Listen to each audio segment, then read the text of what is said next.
నిర్గమకాండము 19వ అధ్యాయము. ఇశ్రాయేలీయులు ఐగుప్తు దేశము నుండి బయలుదేరిన 3వ నెలలో, వారు బయలుదేరిన నాడే 3వ నెల ఆరంభ దినమందే వారు సీనాయి అరణ్యమునకు వచ్చిరి. వారు రెఫీదీము నుండి బయలుదేరి సీనాయి అరణ్యమునకు వచ్చి ఆ అరణ్యమందు దిగిరి. అక్కడ ఆ పర్వతం ఎదుట ఇశ్రాయేలీయులు విడిసిరి.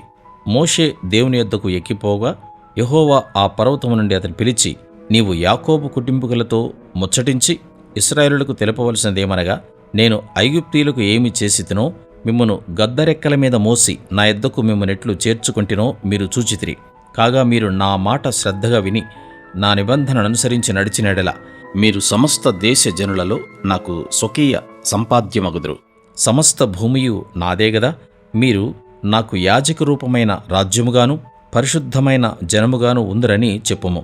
నీవు ఇశ్రాయేలుతో పలుకవలసిన మాటలు ఇవే అని చెప్పగా, మోషే వచ్చి ప్రజల పెద్దలను పిలిపించి యెహోవా తనకు ఆజ్ఞాపించిన ఆ మాటలన్నీయూ వారి ఎదుట తెలియపరిచెను.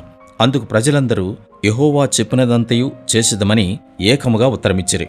అప్పుడు మోషే తిరిగి వెళ్లి ప్రజల మాటలను యెహోవాకు తెలియచేసెను.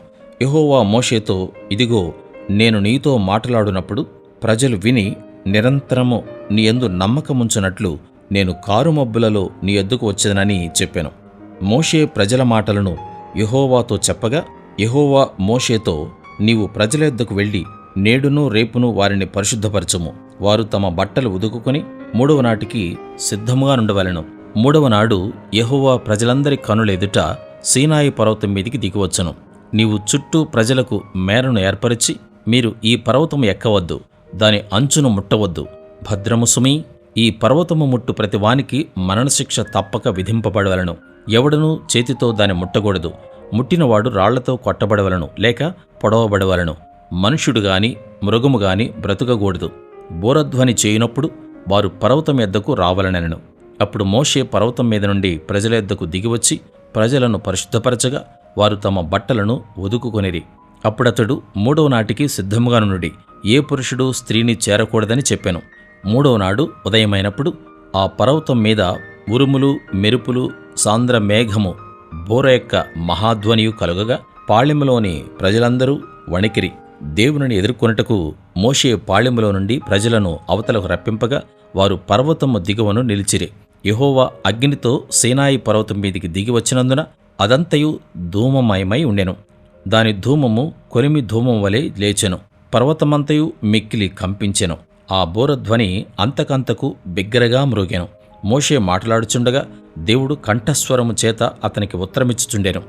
యెహోవా సీనాయి పర్వతం మీదికి, అనగా ఆ పర్వత శిఖరం మీదికి దిగివచ్చెను.